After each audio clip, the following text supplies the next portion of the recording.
Welcome back to Cancer and Peace. My name is Sean Stewart. I'm facilitating a conversation with Peter Scalzo, and we have our host, and then we have our special guest, John D. Pasquale. We call him affectionately Johnny D, so that's what you'll probably hear the rest of the podcast. And last week, or last episode, John shared a bit about his 50 months journey, and it's one that is been maybe the hardest journey of his life, an amazing description of just how he had, and we'll call it a mental illness that had struck him at later years here.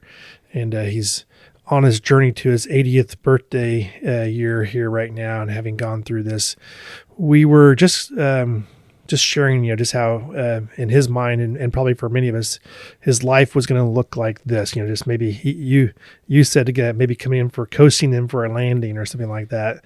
And God had completely other plans and is taking you on the hardest journey of your life for the last 50 months. And today, though, we wanted to dive into, I think we'll call it the learnings and the healing and learning part of the journey. And I know that you're still going through, or you have been up until I think the last cycle that you had was 19 days ago before you were at the last difficult run. So you're on a journey. You're taking some different meds. There may be hope for some relief here. And I think there's always hope for relief, and you won't know, right, until it's one day at a time right now. But you have healed in many ways, and you have grown a bunch. And so I think today we wanted to talk about what have you learned and where have you grown? What did I just say? Grown? Grown. Yeah. Where have you grown? Your understanding. What are the skills? Because I think there's a lot for you to share, and I know that you're full in this way. And so I think that's what Peter and I wanted to kind of just dive into a bunch and go from there. So anything you want to add to that introduction, Peter, before we just pummel him with questions? I think what would be helpful, especially for a cancer patient, is the fact that Johnny D was such a capable, really revered person in every aspect of his life, a giant in his industry.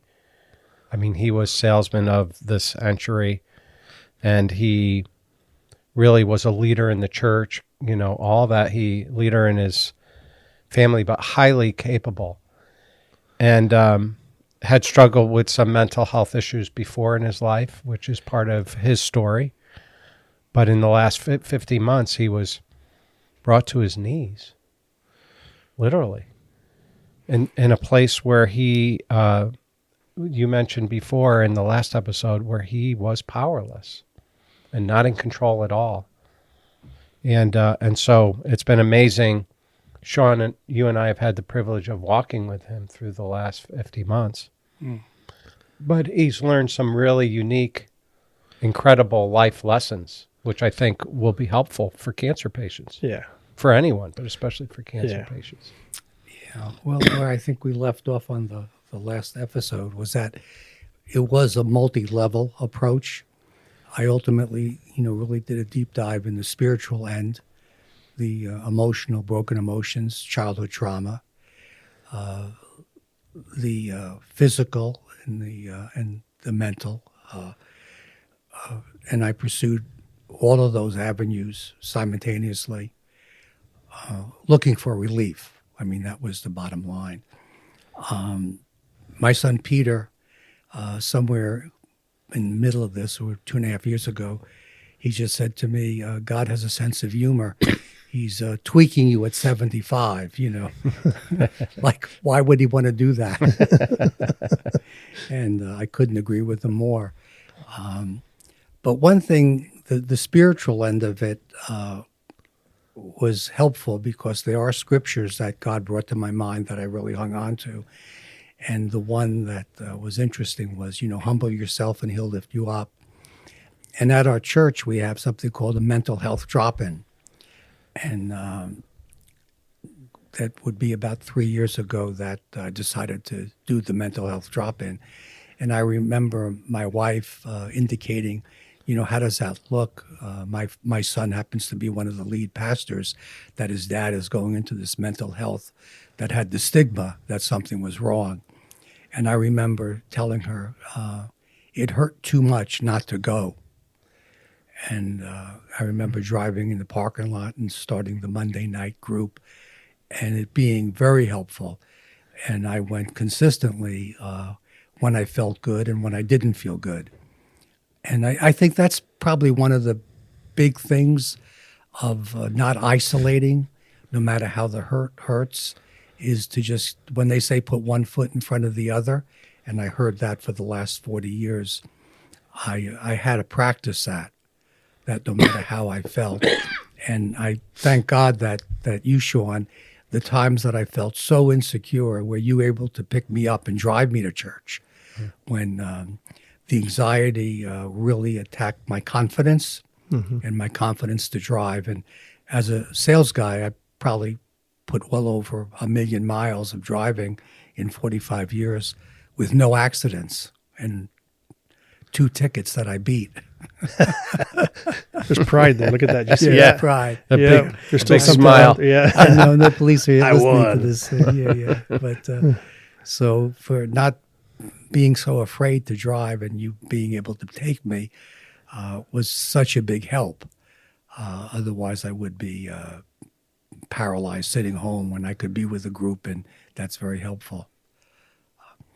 Yeah, and that was you going to the recovery meeting. Yes. Yeah, Thursday nights, Right. and even when you were in your downtime.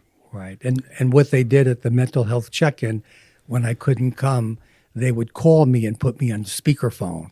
So I was still part of the group on a Monday night.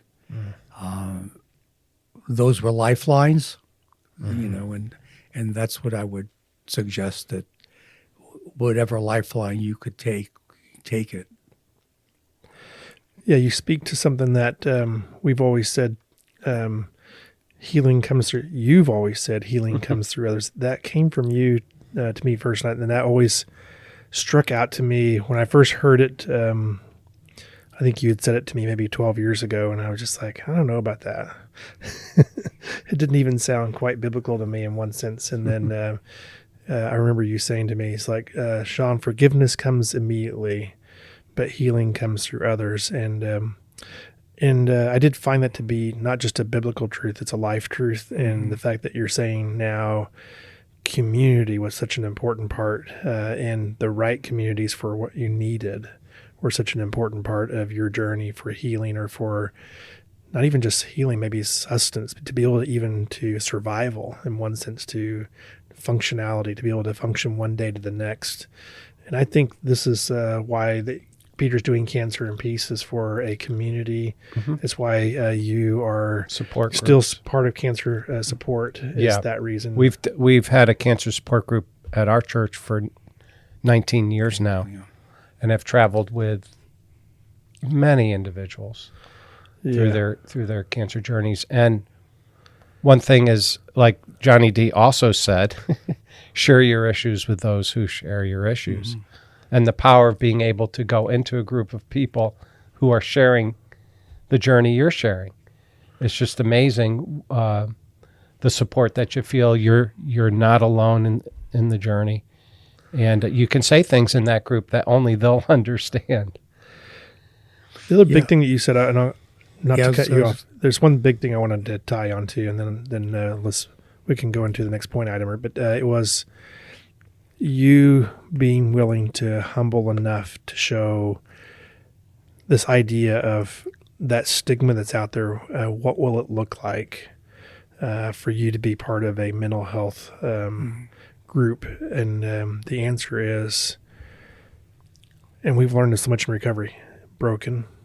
Yeah, I'm going to look broken. And that's a deeply humbling place. But in that place of brokenness is the birthplace of being lifted up, in a sense of that. Then God can lift you up when you're broken. But that's where we find that power. So, and I've learned that the people who are willing to be associated with recovery, associated in this case with mental health, associated with brokenness, that's the birthplace of God saying, yes, that you're here now. I'm here to lift you up. And so to me, that's such a big part of your journey of this, and this particular part is a new level of brokenness. Yeah, and I think it's James 5:16. I hope it's right, but it's share your sins one with another so you'll be healed. And you could replace the word sins with your issues. Share your issues one with another so that you'd be healed. And a common 12-step phrase is you're only as sick as your secrets. Yeah. And that is so true. And the more of the ability that I had to share my secrets of things that were really dark going on in my mind, I had, through the grace of God, developed really good friends that I could do that with. And I was very careful of who not to do that with. Because during this 50 months, I've probably seen my wife 4 or 5 times really go into sobbing and tears, particularly when one downtime lasted 2 months. And I would get very quiet. I mean, I wouldn't talk. So they were very painful times for her. And so I knew her limits of how much I could share. And I'm so thankful that I had others I could share with, yeah. So that whole idea of you're only as sick as your secrets, once you get those secrets out, they do have less of a hold on you. And mental health issues aren't as bad as you think, particularly when they give you relief. I just want to share a funny story. Sure. Prior to this experience, there was a young gal in our church who was admitted to the psychiatric ward at Danbury Hospital. And somebody reached out to me to visit. And so I said, sure. And I remember visiting her. And as I was talking to her, she leaned over and she said, John, don't talk so loud. If they hear you, they won't let you out of here. And I said to her, well, aren't you sharing, the things you told me? And she said, no, if I told them everything I was telling you, they would really not let me go home. And fortunately, she was able to share with me. That's pretty cool. How very non-coincidental that is. Yeah. I want to explore something, and I know you're going to want to share a little bit of the some of the last tools you had, but there's an experience that Peter and I had, which I think still is a very important part of your journey, because I think it speaks to, there's an emotional side, and you've spoken to the need to have others help walk alongside that emotional burden, the weight of what you were feeling, and who you could share that with, and the need for community there. There's a spiritual aspect, and you had some spiritual experiences during the middle of this that I think were profound and meaningful.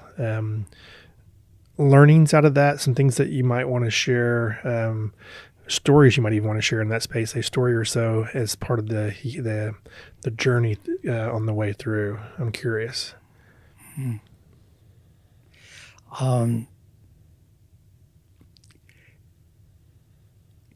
When something is in your head, which is, worship God in the valley and worship God on the mountain, I really complained probably the first year or two to God, and it wasn't until maybe 2.5 years ago that I started to worship and praise Him in the valley. That was really difficult, but also helpful. And at our Celebrate Recovery, on the first floor of the prayer room, so I'd make sure that before the meetings I'd go into the prayer room, and there were times that I would say that regardless of how I feel, I know you're there and I do love you. And it wasn't always that way for me. And this past month, which was really difficult, there were times that I wasn't that willing to give praise to God in the downtime. But I did find that to be helpful for me as an individual, that I could do that. And then when I came out of it, feeling so much better about myself that it wasn't that I was able to do that during the dark times. One of those times, actually, during when I was really full of depression, we were singing Brendan Lake's song about I only have a hallelujah. And the only thing I could give you is raise my hands. And I remember that night where I raised my hands and said, all I could give you is hallelujah. And I felt visibly touched by God. And I had the experience of something dark in me stepping out of me. And from that moment on, the suicidal thoughts became almost erased. And that was a profound experience. Yeah. And the reason why I appreciate you sharing that, and the reason why I think this is important is some of our journeys are complex. They're not simplex. And it would be easy to be critical and go, oh, weren't you healed, Johnny, in that moment? And the answer is, well, you still had struggles, but you described a dimension of healing, a dimension of understanding and growth. And I would argue that we talk about this idea in some of John Elder's stuff that we've been sharing, I think, on the podcast a little bit here too, which is agreements we make. And agreements are spiritual warfare. Mm-hmm. And what I mean by that is that we interpret something about our story and we allow forces of darkness to give us an interpretation that we agree with. And it can be, for me, the first 20 years of my life was, I'm stupid. And that agreement carried a lot of weight because it affected the way I walked and worked in the world. And so, and the reason why I wanted you to, or I'm glad you did share it. I didn't prompt you as to what the experiment, I'm glad that you shared that one there, is that there is a component of our healing that is spiritual warfare that we should not take as not one of the dimensions, as an area to walk through those doors. And so to me, that's one of the parts of your journey that was really important, is for you to not just be only in the emotional space, not just in the physical space, but also in this spiritual warfare of, or this space of recognizing that there is oppression and there's darkness that wants to crush you, and to have some level of to have God's power and protection over the forces of darkness. And it sounds like the force of darkness that wanted you to take yourself out, that was oppressing you in that way, is a big part of this journey in my mind. Yeah, what I found ironic is that in my journey to find Christ when I was 30 years old, the Lord led me to C.S. Lewis, the Screw Tape Letters. And I wasn't a believer, but just on a journey. And I remember when reading the Screw Tape Letters, it really resonated with me for the first time that there could be an entity that I can't see that wants to destroy me. And now I've been a big fan of C.S. Lewis and understanding the reality that the evil one really despises and hates us, and despises and hates when we could glorify God in the valleys and on the mountains. And the other thing that I learned is God is sovereign, and his promises are true, and Satan is on a leash. And sometimes what I kind of like came to was I truly didn't know how he would hold me up in the weakness when it came. Now I know. Yeah. That's really big, I think, in this. Like, I was thinking about the different parts of your journey. This is not.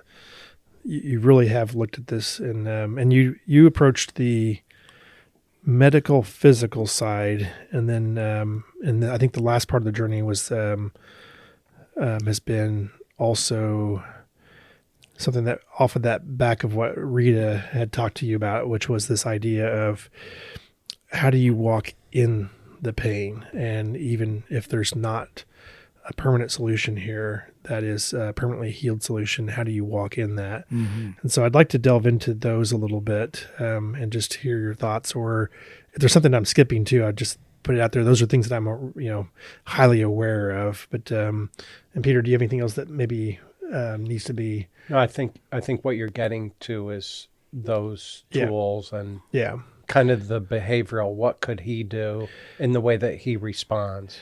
It's something about this is important. I think it is, how do I walk in the pain is one of the things that you became willing to go towards. Because I think a lot of us, when we get pain, it is, how do I avoid pain is the first response. And I think that's going to be, hopefully from getting healed, so if you have cancer, hopefully they can cut it out of me, or the treatment will take it away.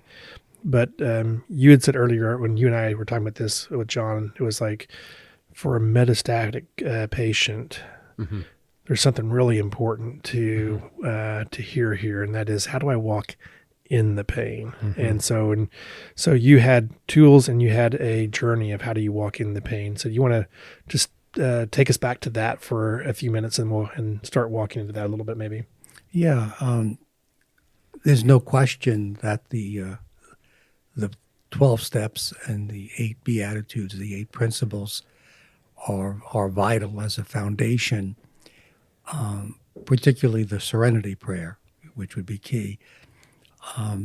But in this course at Danbury Hospital, which was how do you regulate your emotions, one of the, and this is the irony, I only found out I had dyslexia like 3.5 years ago, and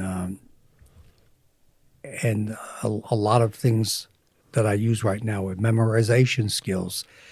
And this particular program used acrostics and word analogies so that they really spoke to me.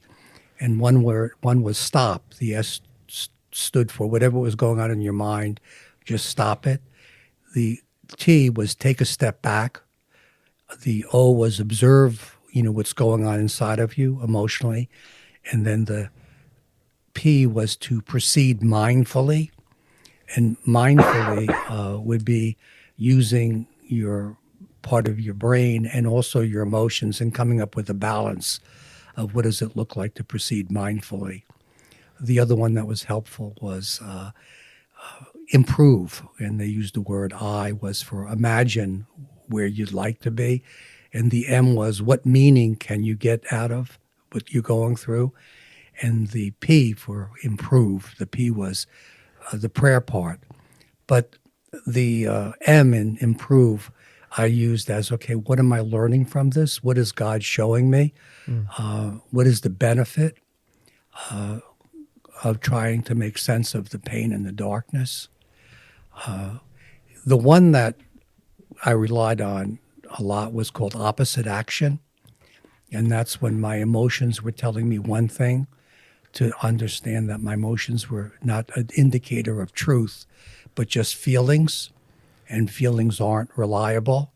So to do the opposite action was really, really helpful, particularly when we were planning to go on a trip or planning to do something. I knew no matter what condition I was in, I would still be functioning. And those would be the biggies that I would say were the most helpful.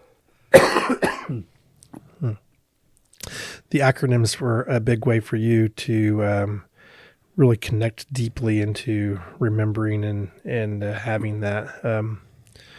What's the parallel, do you think? I'm going to go back over to you for a second, Peter. What's the parallel in the cancer space in your mind that can be helpful for?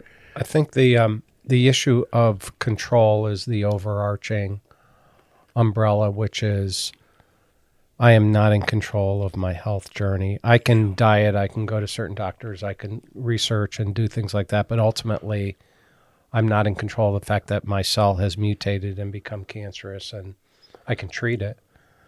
But I think the issue is, since I can't control my health journey or really the people around me in my life or situations, circumstances, I do, though. I can't control how I'm going to respond. And I love these tools because they talk about helping me to respond to a situation beyond my control, which is a very negative situation.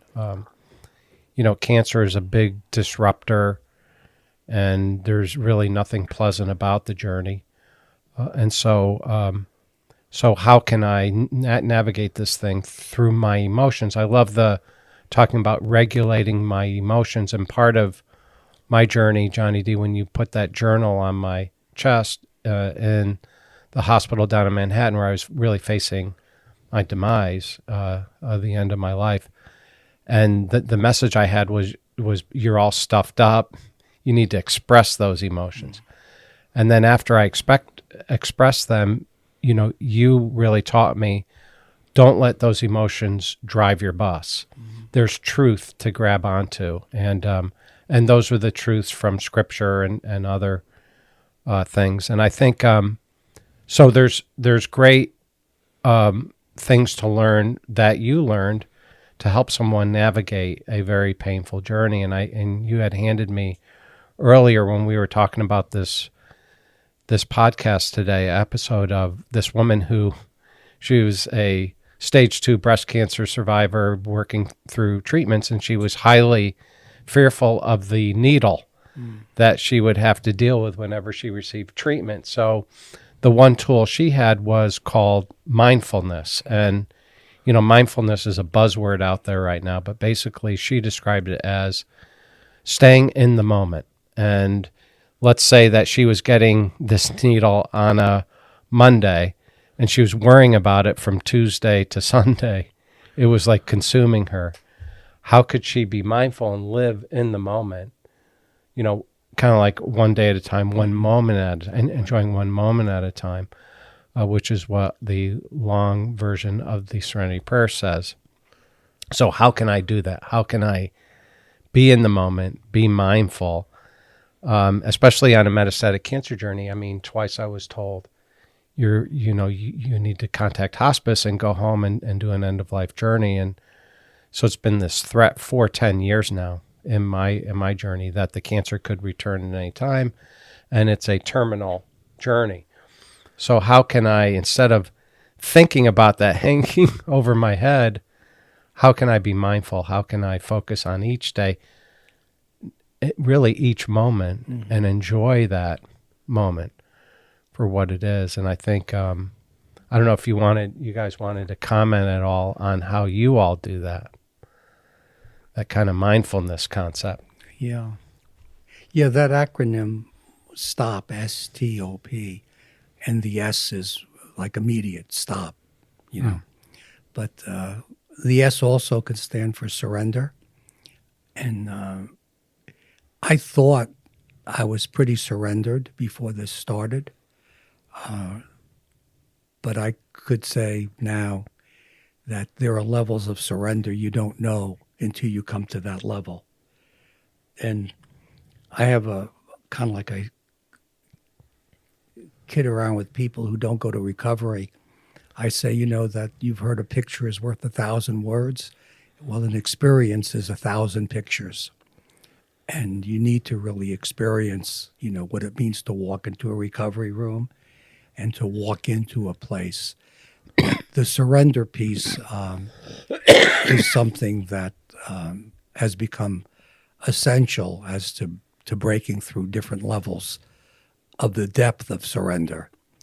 And it's interesting, we're doing this right around Easter, which is the ultimate surrender in Gethsemane, when Jesus asked 3 times to his Father, can you have this cup pass?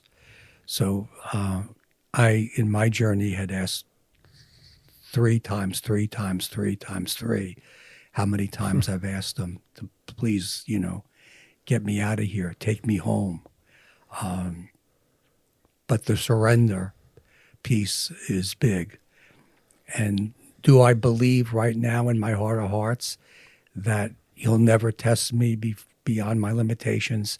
I'd like to think I do, but a new level of surrender might be around the corner, and then I'll find out. I just want to follow that up, Johnny. So I like to emphasize, surrender and trust, but talk to us about this radical acceptance that you like to talk about. Tell us what that is. Well, a word picture would be is that I'm like 5'7", and I could never be a basketball player. So that's easy to accept, that there's a height limitation. So it becomes an obvious acceptance. You're also 80. I'm also 80. And you can't dunk. Yeah, I can't dunk. Even with a ladder. No, I know. But there's something about like going through a wall, like the wall represents, will I accept this? Mm. But it's amazing once you accept, you then walk through the wall. You go through the wall because you've accepted it. And radical acceptance kind of like just puts the cherry on the top, meaning that it has to be a really heartfelt acceptance and the ramifications of that acceptance. And that's a big part of becoming free. Yeah, pretty cool. I'm something that sticks out in my mind as I was thinking about your journey and what's happened. And for many, I think that would be easy for them to go, John got crushed in his later years, and there's a level of truth to that you've been crushed with a debilitating mental illness, and in the crushing, this thing that sticks out as a vignette statement that I really has stuck with me for a while, and it's we so much think of life as a journey of ascent, that we're working our way up to God, and but he has a different description of it. It's a journey of great descent, and it fits with this humble yourself and I will lift you up. It's not that there isn't an ascent there. It's our journey is a journey of descent. And he was like, it's as if life is a series of ladders where you go down and you go down further and you go down further and you keep going down, and you finally get down to this bottom room.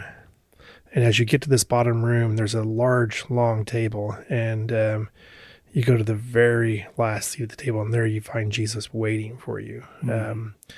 And so, yes, in the crushing, what I think is happening with your journey, what I've seen as a person who has been on a journey of descent, and it's been a crushing, and it's been the journey of being humbled and descent. And so my question maybe on the backside of that is, have you sensed or noticed a presence of God sitting at that last seat of the table there for communion, for whatever that is? What does that look like from your perspective? Where are you at in that space right now?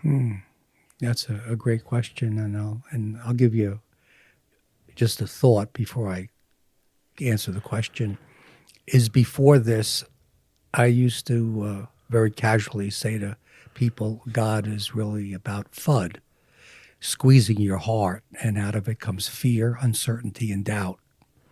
And as he squeezes your heart to get the FUD out, fear, uncertainty, and doubt, that's a good thing.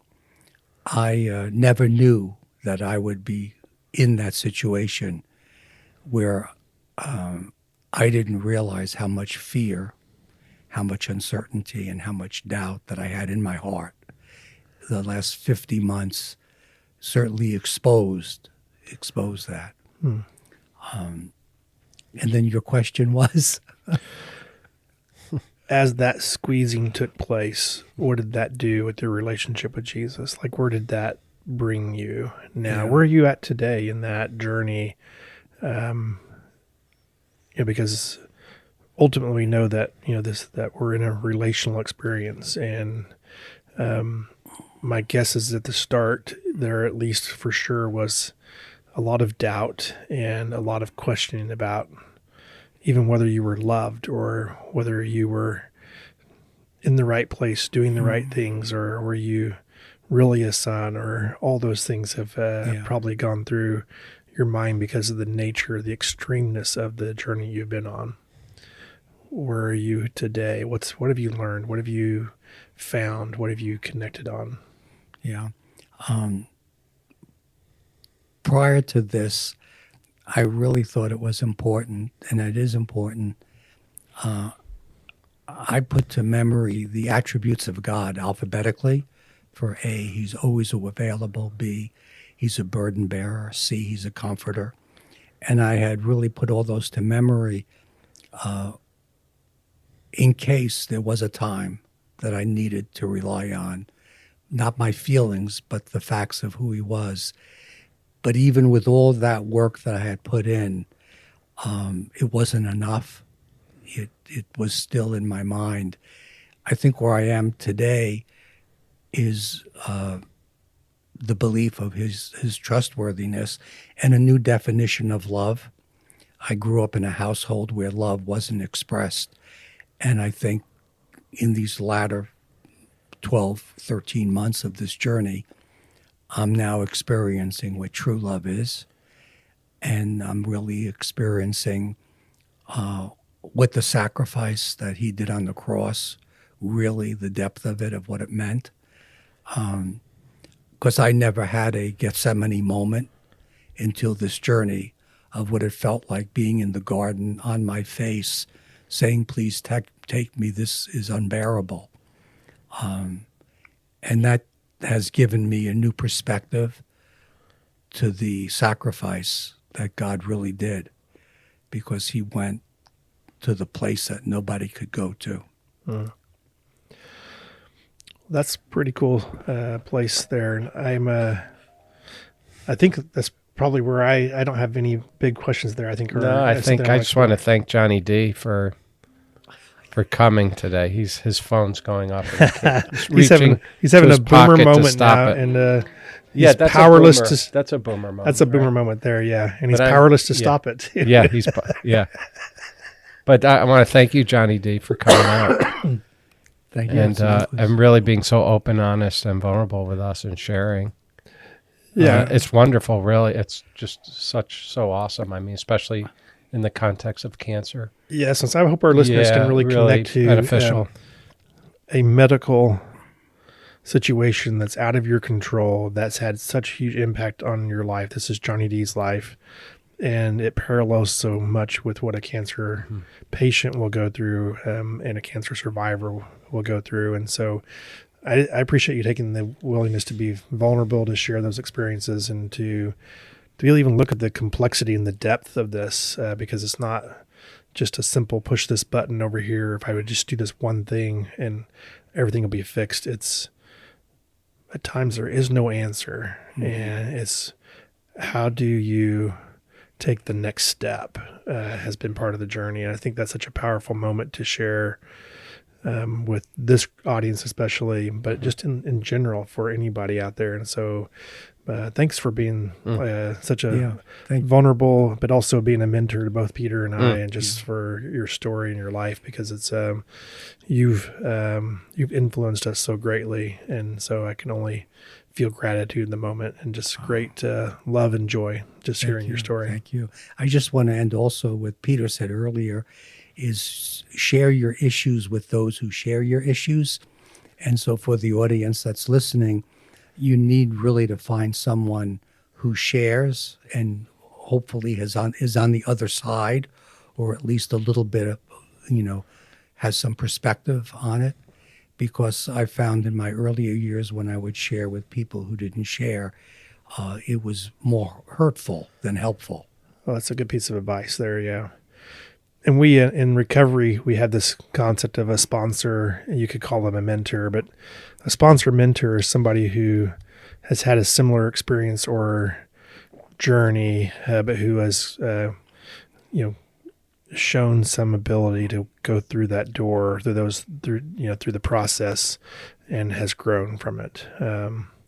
And those who we call them accountability partners in recovery are those who are on the journey, who may be at the same level, who can be just somebody who can listen because they are experiencing the same type of a journey that you're on. So sharing it with those who are in a similar struggle. But the advice of sharing that with someone who doesn't share is probably something along the lines of throwing your pearls before swine. And that is, it's not a universal, here's what it looks like, but I think it has some applicability to the situation. So I think it's something you put out there as a kind of a closing thought to this. Anything else that you want to say? I'm not trying to cut you off. Yeah, no.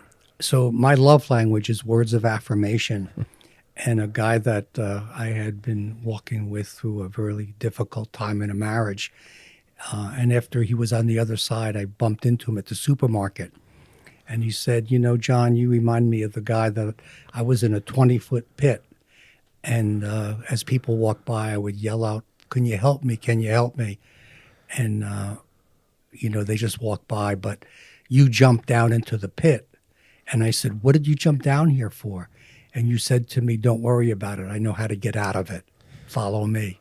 And those were very powerful words for me when he said that. And I do believe that there's wisdom in following someone who's gone through it. Yeah, that's really good. Well, that's a wrap.